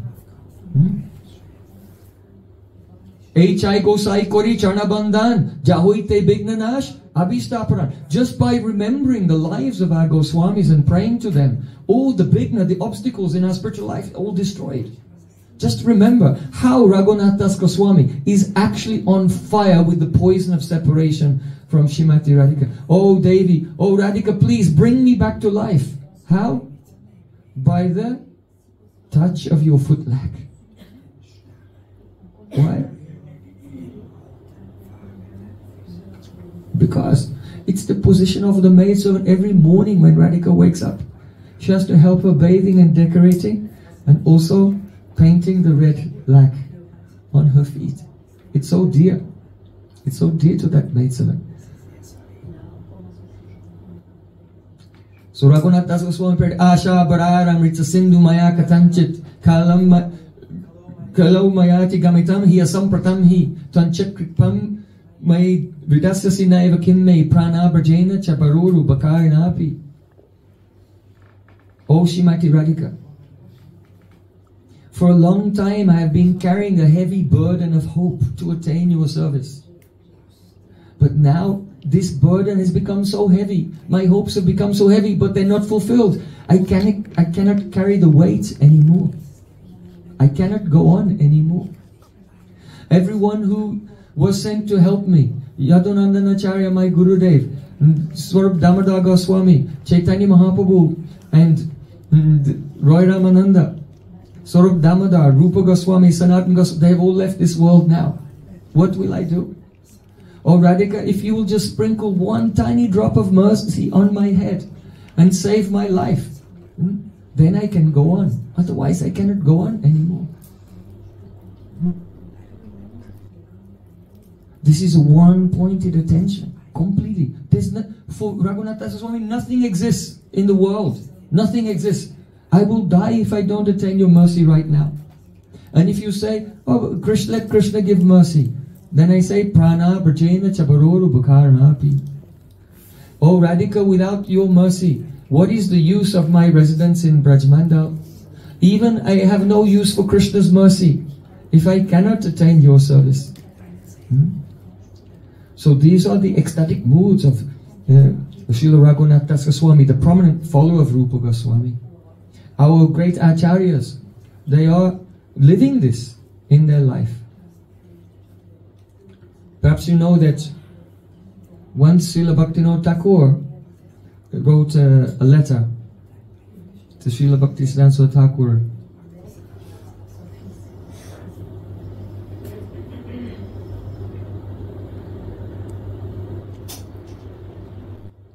And in that letter, he said,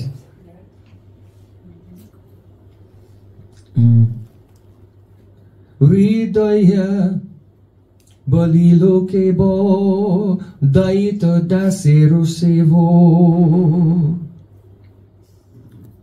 Gopi daner katara kirtan Gopi daner katara kirtan. Srila Bhaktivinoda Thakur said, someone has whispered in the core of my heart, Daita Dasera Seva, that the service of Daita Das, Prabhupada, before his sannyas, his name was Shiva Shabanabi Devi Daita Das.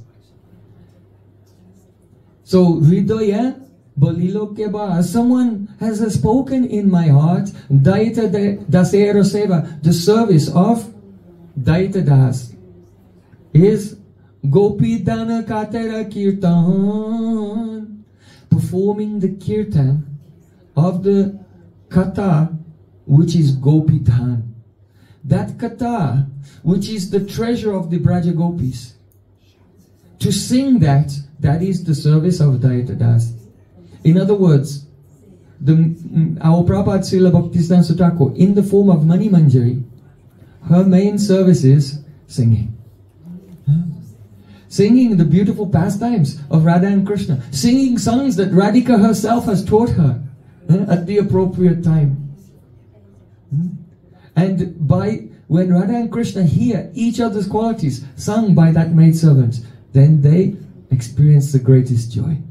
So we see that Srila Bhaktivinoda Thakur has prayed, Siddha Deha Diya Vrindavana Maje, Siddha Deha Diya Vrindavana Maje, Sevamrita Karo Dana, Sevamrita Karo Dana, Piyaiya Prema Mata Kari More, Piyaiya Prema Mata Kari More, Suno nija guna gana, Suno nija guna gana. What bhajan chatura is in this? You understand? Bhajan chatura? To do bhajan requires some skill, some cunning, some cleverness. Not everyone has such skill. But from the great Rasik Vaishnavas, like Prabhupada, like from our Gurudev, like Srila Bhaktivinoda Thakur, one can learn the skill of bhajan. Srila Bhaktivinoda Thakur is crying, Sri Radha Krishna Parakamale Mana Kemani Lobibe Charama Sharana. Oh, Radha and Krishna, when will I attain your lotus feet? I am sitting in this world, I am just a person thirsty for sense gratification. Give me good association and shiksha, how to do bhajan, how to attain you. My days are passing. I am in the river of time, and the river of time is quickly flowing to the ocean of death. Like we sang in the beginning of the class. Hari, Hari, Bifale Janan. Narottam Thakur is also weeping. Oh, I've wasted my life. Richard II, you know Shakespeare. I wasted time, and now time wastes me. So when the devotee's heart is full of hopes, then they feel that the days are passing so quickly. I'm rushing towards my death and I still didn't do bhajan. Alas, alas. Kalera sagari daya. I'm flowing in the river of time towards the ocean of death. Oh Radhika, oh Krishna, please save me. So Siddha Deya Diya Vrindavana Maje, please bless me. When I chant the holy name, that my Siddha Deya, my spiritual form will appear in Vrindavan. Sevamrita Karodhan. Oh Radhika and Krishna, engage me in your service. What service? Piyaiya Prema Mata Kori Mori. Make me drink the nectar of your prem. Shuno nija gunagan. I'm telling this in relation to our Prabhupada, Mani Manjari. Her service is a singing the Leela of Radha and Krishna to Radha and Krishna. So then you may think, oh yes, I would also like to that service. Yes, please, fulfill my desire. But Srila Bhaktivinoda Thakur is saying, oh Radha and Krishna, he's saying, I'm not asking to fill this desire for me. I'm asking for you. Right? Because pure bhakti is not about our happiness. It's about Radha Krishna's happiness. So Srila Bhaktivinoda Thakur is saying, Siddhadeha Diya Vrindavana Maje, when will I have my spiritual form in Vrindavan? Sevamrita Korudan, and you give me this treasure of the nectar of your service. Piyaiya Prema Mata Korimori. And when the two of you meet, and the prem is overflowing from you, and causing all the trees to tremble in ecstasy, the birds are fainting even, and I'll be there, and I'll become completely maddened, completely intoxicated in the waves of love emanating from the divine couple. And then when that ecstasy is in the heart, it cannot stay there. It will burst out in the form of kirtan, in the form of song. And when your glories come from my mouth, you will hear that song, and that will make you so happy. So Piyaiya Prema Mata Kono Suno Nija Gunaga. You will relish the nectar of your own qualities if you make me intoxicated, and I'll sing them. So Srila Bhaktivinoda Thakur, even what he's praying for the fulfillment of his sadhana, of his bhajan, is not for him. It is only for the happiness of Bole Vrindavan Bihari Lala ki jai, Varasaniwali ki jai, Jai Jai Sri Radhe Shyam. Gaur Premanand. Hari Hari Bol.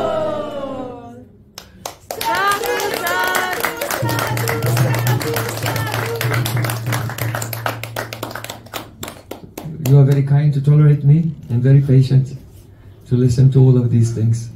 Though I cannot explain very well or fluently or expertly, but still our Srila Vishwanath Thakur is explaining very important principles. Try to follow them, because many try to go on the path, but without the ray, the candrikā, the moonbeam illuminating the path, then they become lost in the jungle. So it's very important that we receive with the greatest honor Srila Vishwanath Thakur's illumination, so that we can know the right way to go. Gaur Premanand. Hari Hari Bol. Yes, Krishna Chandra Prabhu, how can I serve you? In the beginning we discussed how the Kripa Shakti, her Kripa Shakti, is taking the bhaktas as a vehicle. So sometimes we can even see that some souls, they enter association with very great bhaktas, but somehow not a radical consequence is happening about. This means the Kripa Shakti really couldn't grasp that soul completely. So what is the part of the jiva, of the soul, that the mercy can really transform? What is the attitude inside the soul that is still needed? So there are numbers of reasons why one may not receive the completely transformational mercy that completely transforms one's life. So one reason may be due to offenses, because by mercy, Guru plants the seed in the heart of bhakti. And then one has to water it by hearing and chanting every day. It begins to grow. But if one commits any offenses to Vaishnavas, that's like the mad elephant that comes and tramples the creeper, and the creeper becomes broken. It can even be uprooted, even. So that it becomes uprooted means that person may, after some time, leave bhakti in that life. And they'll come to bhakti, and after some time they'll go away. And it may be a few lifetimes before the effect of the offense wears off. And then it will come manifest again, and they'll continue. Otherwise, a person just may have the creeper not uprooted, but broken somewhat, which means that they're still a devotee, but they're not fully engaged. They're not engaged with the full enthusiasm. So the most important thing is that Duruad Bhuta Viryesmin Sada Dures tu Panchake Yata Swapati Sandabat Sadyam Bhavajambane. If one has a Saddhi, that means a heart which is free from duplicity and free from hypocrisy.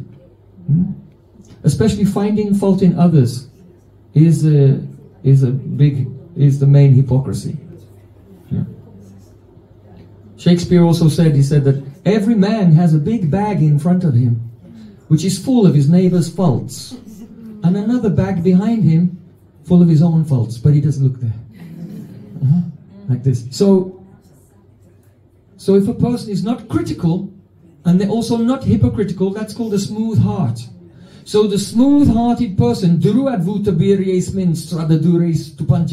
even they don't have faith, even. But if a person has a smooth heart, just by a moment's yatra swalpa sambandha, just by a little association with the pure devotee, the bhavs, there's a shadow of that bhav may be there, or even a full manifestation of bhav will come, and they'll progress very quickly, like this.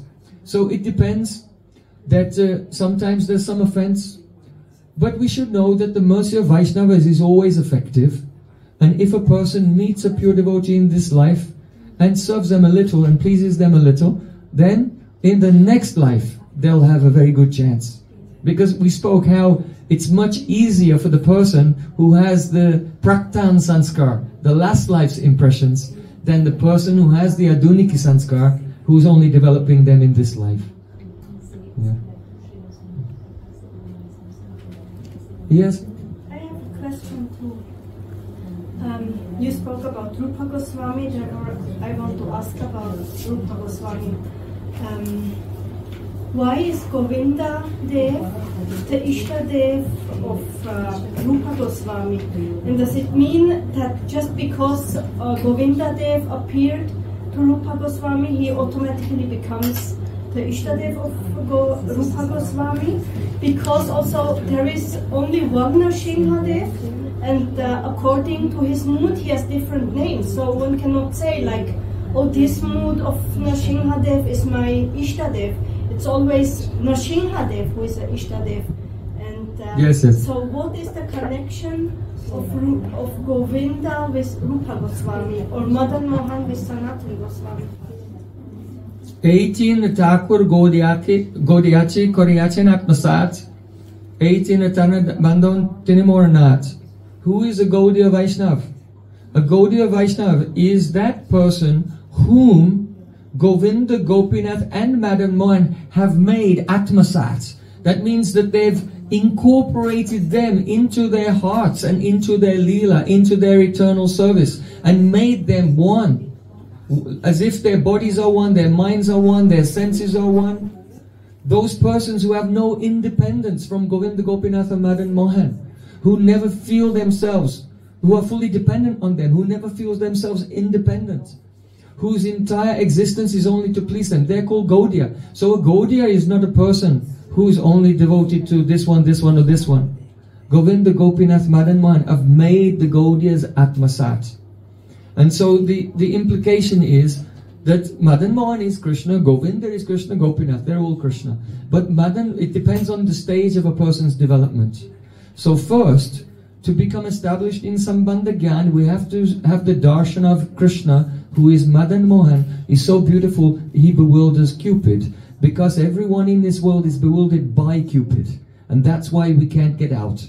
We can't get out of this world because we're bewildered by Cupid. That means we have worldly desires. So Madan Mohan comes and that Cupid faints and now you're free. Right? And now you can be established in your Sambandha relation with Krishna. Then Govinda Dev is in the Yoga Pit in Vrindavan. He's in the Vrindavan Yoga Pit. Divyad Brindaranya Kalpadrumada Srimat Ratnagar Singhasanasto Sri Sri Radha Srila Govinda Devo Prashtalibi Sevimano Smarami, I remember. Smaran, remembrance, is the Mukhya Anga, it's the main limb in Raganuga Bhakti. But that Smaran should be Kirtan Adhin. That means the smaran is arising from the power of the kirtan. Here in Rāga-vartma-candrikā later you'll say, the smaran in Ragamarg is the main limb, but it's kirtan adhin. That means it's completely under the control of the holy name. So it's not something separate. So the Govinda, the remembrance of the service of Radha Govinda surrounded by the 8 Sakhis, this is the bheda-abheda-tattva. So even though all of our Goswamis, they can perform any service. Sanatana Goswami came to this world, he was entrusted with the service, manifest Sambandha Gyan. So he wrote Brihad Bhagavatamrita, which situates us properly in relation to Vrindavan and towards our ultimate goal. And so he discovered Madan Mohan. So Sanatana Goswami is the Acharya of Sambandha Gyan, Madan Mohan is the predominating deity of Sambandha Gyan. Sanatana Goswami manifests predominantly in his writings there. Then Rupa Goswami, he has manifested mainly the bheda-abheda-tattva, the process by which we can become perfect. And the deity who is the predominating deity of the bheda-abheda-tattva. And then Raghunath Das Goswami is the Acharya of the Prayojan. We don't see, there are a few poems of Raghunath Das Goswami, but there's not an elaborate description of all the stages of practice and so on. It's more the internal moods of the advanced Raganuga Vaishnavas, like Vilat Kosamanjali and other poems. So Srila Raghunath Das Goswami was appointed to manifest the Prayojan Tattva. Now Rupa Goswami could have done the service of manifesting the Prayojan Tattva, Raghunath Das Goswami could have done the bheda-abheda-tattva or the Sambandha Gyan. But Mahaprabhu had entrusted them with these services and manifested the particular deities which are the predominating deities of those stages in our own bhakti. So in this way, one should not think, oh, who? Krishna is Krishna. Krishna is Krishna. But still, a devotee may realize in his heart a particular pastime, and the name related to that pastime is very dear to him. So then the devotee will like Rupa Goswami wrote, what? Govinda Virudavali. And so Rupa Goswami, Govinda Dev is very dear to him, but don't think really Govinda Dev is not Madan Mohan or Gopinath, because the definition of a Gaudiya is the one who's been accepted, and those 3 deities have assimilated them into their non-dual transcendental existence beyond this world, wherein there is variety, but that variety is in the plane of non-duality. There's Bahutva and Ekatva, but the Ekatva, the oneness, is in the service of the Bahutva. The oneness is in service of the variety. So you can think like that. Yes? Yes? This is the first time that I'm listening to a teaching like this, so please excuse if I missed anything. My question is, you talked about this instance where, no, I missed the word, ecstasy comes in the way of service. And I understood very well, but I was wondering, what is the place for ecstasy? Like, I guess it's a kind of balance, but I guess also there's a more detailed answer to that. Yes, that's very fascinating. You see, the chitta, that is the innermost region of your heart, that is where the love resides. But for the gopis of Vrindavan, this love is so powerful that it completely permeates and saturates all of their chitta vrittis, and then overflows into the pran everywhere, and goes everywhere to every pore of the skin of their body, until their bodies are saturated with prem as well.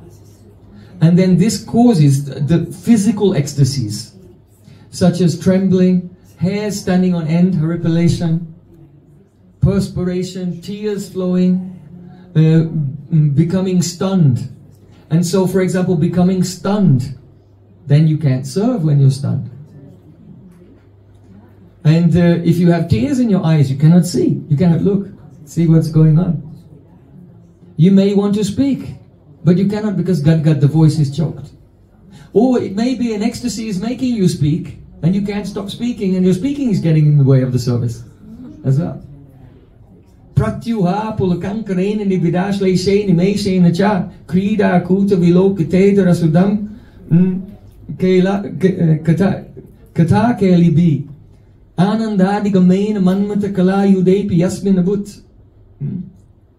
udbhuta satayo babhuva suratarambe Prem bhavaka. Here, this is a verse of Jayadeva Goswami, but it's quoted by Rupa Goswami in his Ujjwala Nilamani. He's saying, when Radha and Krishna meet, they feel so much ecstasy. But what happens? Pratyuha pulakankarena nibida. Radhika is about to embrace Krishna, but then her hair stand on end so intensely, she thinks, oh, I cannot embrace him tightly because my body's become rough. You know, like a thorn tree. Because this hair standing on end and the horripilation of the pores of the skin is so intense, she thinks if I embrace him too tightly, then it will be too rough. So she's about to embrace, but her ecstasy gets in the way. Krida kuta vilokate. And she wants to look what Krishna is doing. What will he do next, so that she can respond? But her eyes blink. And the blink of an eye, the love is so intense that one fraction of a second seems like a long time. The density of the Prem. This is not like something of this world. The density of the Prem is so intense that when the eyes blink, where did Krishna go? What's happening? What is he doing? How can I? So now the blinking of the eyes are getting in the way. Krida kuta vilokate darasudapani kata kelibi. And in the joy, Radhika wants to say so many things. She wants to speak so many things. But at the same time, Krishna wants to kiss her. But he cannot kiss her because he keeps talking. And in the ecstasy she becomes stunned and then she cannot even move. So udbhuta satayo bhuva suratarambe priyam bhavaka. But still, even though, now this is the very great speciality here that Rupa Goswami is saying, it's taking the whole discussion to another level. Even though the ecstasy can get in the way of service, and so then the devotee may criticize the ecstasy. But in that highest level of praying, when the ecstasy gets in the way of Radha Krishna's sweet pastimes together, then that ecstasy is actually even dear to her and dear to Krishna also. Why? Because the momentary pauses in the play increase the anticipation. When the fulfillment of the desire is checked for a moment and again checked for a moment, and so there's a stage where even the obstacles become dear as well. So Priyam, they become Priyam, like this. So even devotees in this world, when they're having spiritual realizations, their chitta vrittis, the movements of their heart, they become filled with bhakti and it overflows into their pran as well. So even devotees in this world will experience the hair standing on end, tears, trembling and so on. These are called asta sattvic bhavs, 8 bodily transformations caused by the manifestation of spiritual ecstasy. So that's also one kind of, if someone has any doubt, but a very advanced devotees, it may be, if one is very lucky, and with them when they're doing bhajan, one may see such ecstasies. The tears, the trembling, the choking voice, hair standing on end. Then one is very fortunate. Okay, last question now. Yes, Krishna Chandra. You described extremely deeply and beautiful the seva of Nainamani Manjari, and actually it's not for even the longing for the spiritual body and for the perfection of one's spiritual life is actually a seva for them. So sometimes devotees, they reflect and they ask, in what way is that what I'm offering, even myself, really an advantage for Radha and Krishna, who are so perfect? What do they gain? Why can I say that singing, when I chant, why is it a seva for them? Because most of the devotees, they think, oh, I want to go out of some conditioning of this world. So it's not, we spoke about that in the beginning. That was called Vaidhi Bhakti. So in what way is really the singing and that will be offered a seva for them, that is something that is anukul, that is so favorable for them that they themselves feel extremely blessed? Mm-hmm. Yes, it's true. So the question is, how is that possible?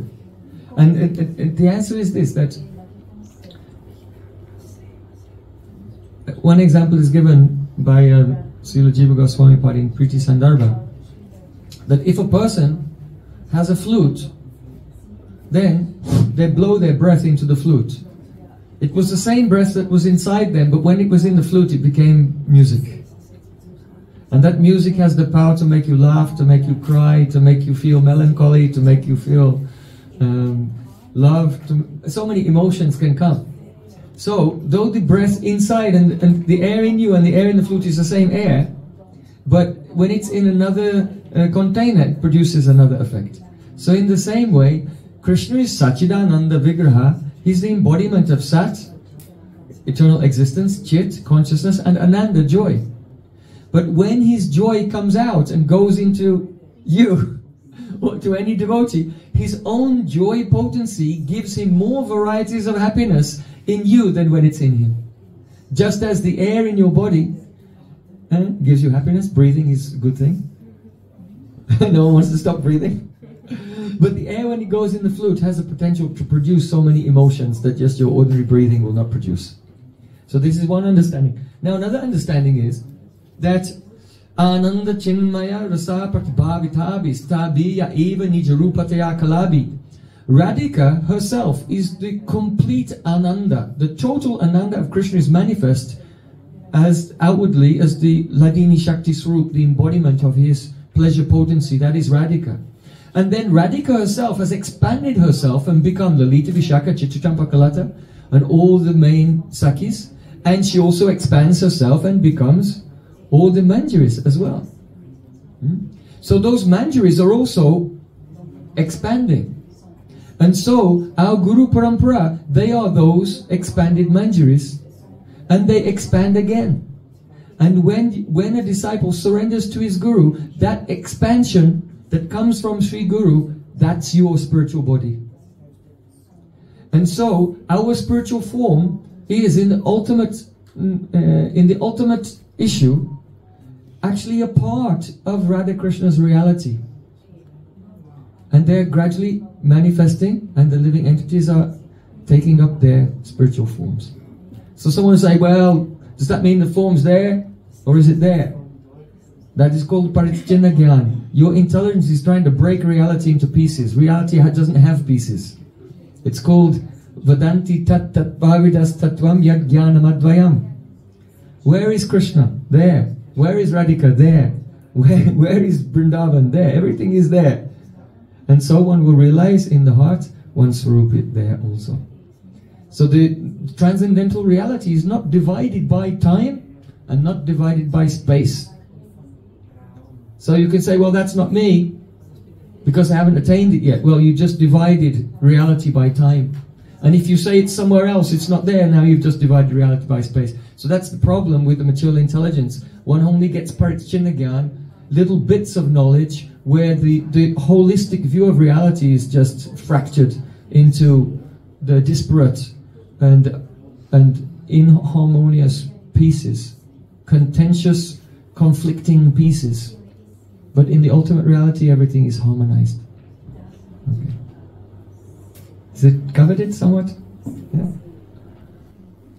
So that bhakti which pleases Krishna so much has come from him.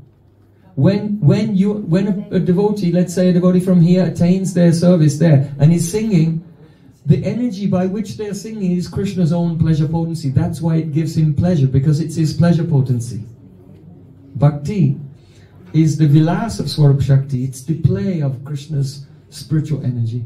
This is why. Okay. Pujari, blow the conch. All the demigods are gathering in the sky for Mahaprabhu's arti. Lord Premanande. Srila Gurudeva ki jai.